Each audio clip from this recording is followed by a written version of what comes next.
Welcome to the Navigator podcast. Welcome to Navigate Module 44.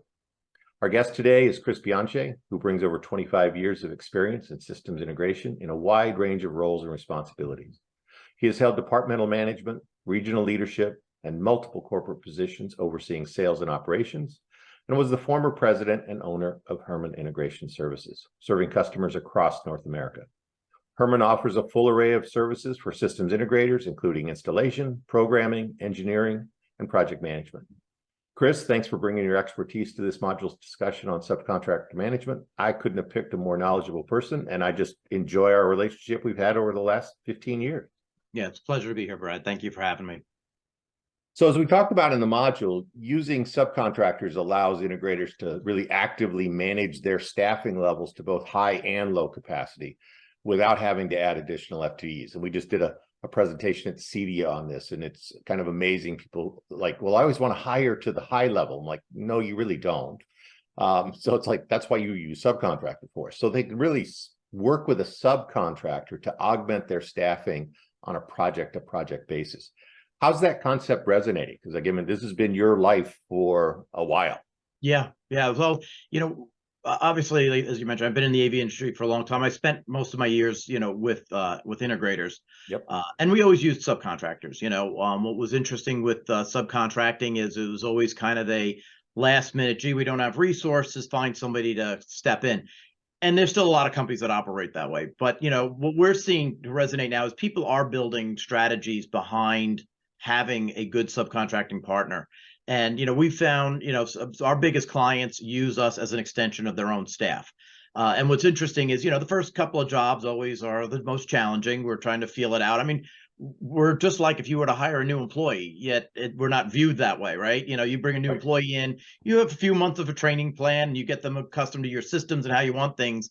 There isn't an expectation that you bring on a new subcontractor and boy, they're just going to take the ball and run with it. And all of a sudden, hey, they should know all of this stuff already, but we don't know how individual companies operate because, there's varying standards of how people, Exactly. do business. So that's always been a big challenge, but we've, obviously it's 11 years we've been in business. We grew very quickly, starting back in 2012, and now being part of, ADI, which, is a much larger company. We continue to build and grow and work with clients, but we are finding that we have to be a little bit more selective in the partners that we're working with these days because, we'll talk about later, but, resources are getting much more limited than they used to be. So that's another challenge. Awesome. And I mean, you've strived throughout to really differentiate Herman from other subcontractors in that you train your staff to industry standards, you have industry certifications, you've got comparable years of experience, and you've got a kind of a grading scale. So systems integrators can rest assured they'll have the quality resource to rely on. And we just started to talk about the current kind of work environment today. How difficult has that been, or has it been like the differentiator for people to come to you? Yeah, it's been interesting. Our business model when we started it, I always wanted to make sure we had our own W-2 employees because we felt we needed to help other integrators. But integrators, if you're already hiring a sub, you don't want to know that you're hiring a sub of a sub of a sub that's coming out to the job site, right? So all of our projects have Herman employees on it. We've been fortunate to build a very good bench of people that we use on a regular basis for, more of the basic work of, hanging a display or pulling cables. But all of our jobs are run by our W-2 employees, which I think is a big differentiator. And we are doing it on a truly nationwide basis. The challenge, though, is, it was a lot easier years ago, to hire. And the other thing, too, is, our client base has gotten big enough now. We have a promise to our clients we don't hire their employees. So, right. Finding independents and guys who, are willing to, become a subcontractor or part of a company, has definitely been more of a challenge. But we do have some advantages, again, being part of ADI. We have a big recruiting department that helps us out tremendously. So we have a much bigger reach than we had previously. But we're finding it tough. But having training programs and being able to develop people, I think, is a key part of any AV business right now. It's you need to continue to develop talent. I don't think it's any secret that vocational schools and technical schools are not stamping out AV technicians. Nope. We're finding guys who kind of, as myself and probably yourself, fell into the industry just by dumb luck. None of us really ever set out and go, yeah, AV is going to be, the future of what I'm going to do. I always joke because I've got several sons that all, have gone through high school, graduated, went to college, which at no point did a guidance counselor ever say, have you ever thought of AV, as an industry? Just not even mentioned. So, it's a challenge for our industry. And I don't know, I mean, I don't have the answer other than we're trying to find our folks and develop them to the next level. And hopefully they grow to a point where, we're able to provide, more and more good opportunity to them and to our customers. Cool. So let's go to the flip side. You subcontract to lots of systems integrators. What differentiates kind of a mature from an immature? So a little bit, I'm doing Jerry Maguire, help me help you. Yeah. So, like you said, there's a breaking in period. If you have a terrible scope of work and no site survey, I can't put a cape on and save you. Right. Yeah. And it doesn't matter if you're a mature business or an immature business. We find a lot of the more immature businesses are moving much faster than they can. Than their operations are allowing them to catch up to, right? They may have a couple really good salespeople who lock into some good customers, make some pretty big promises, and boom, now they're off to the races. Right. And we've talked about before, not always does the integrator have a real plan. How do I work with a subcontractor? How do I make sure that they're successful? The companies that really get it, and some of the mature companies, as we can talk about, they have a plan. They know I have to have a solid scope of work and a bill of materials and good drawings that are easy to follow, because you don't know who's the technician that's showing up because you're hiring a subcontractor, right? They're not your people who every day, has a boss that can sit there and beat into their head, this is the way we do things. So, like I said, the companies we're most successful with are the ones that are going to sit there and say to themselves, what can we do to make those our subcontractors successful, as opposed to using us as the scapegoat for, well, things didn't go really well, and I'm gonna tell my customer, well, I hired these subs and they didn't really work out. That's a lot on them, because again, our business, all we do is subcontract labor. We're not involved in the sales process and all the engineering and the programming that goes on before the sale even happens. We're locked into just making sure that whatever we're asked to do, that we're delivering upon it. And, again, I would love to say that every one of my technicians shows up every day and gives 110% and, they do an A+ job. But we're a big enough company, we stand behind our work. So we just need to make sure that everybody's, communicating adequately so that we can make sure that we don't have, any challenges. Right. As a quick follow on, do you get calls from people now and you just kind of look at them and go, no, we can't do that. This is not going to be successful for either of us. So I would assume that you're getting more discriminating on your success because it's their success.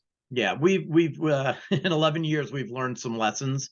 And I like to say, I got to my point in my career based on all the mistakes and not making the same mistake twice. So, like we know, like House of Worship is not a strong market for us. We don't do rigging and things of that nature.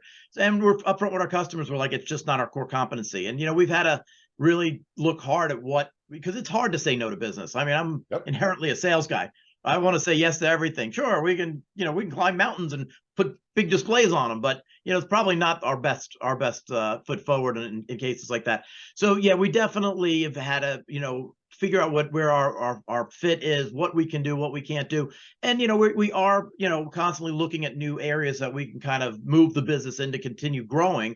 But it's sometimes like they say, if you focus on what you do best, you will be best at it. So right, that was kind of my follow on, given that you're not everything for everybody, but are you strategically looking at a next set of offerings, or kind of breadth or depth? Or yeah, our big thing that we've moved into in the last couple of years is LED or DV LED video walls.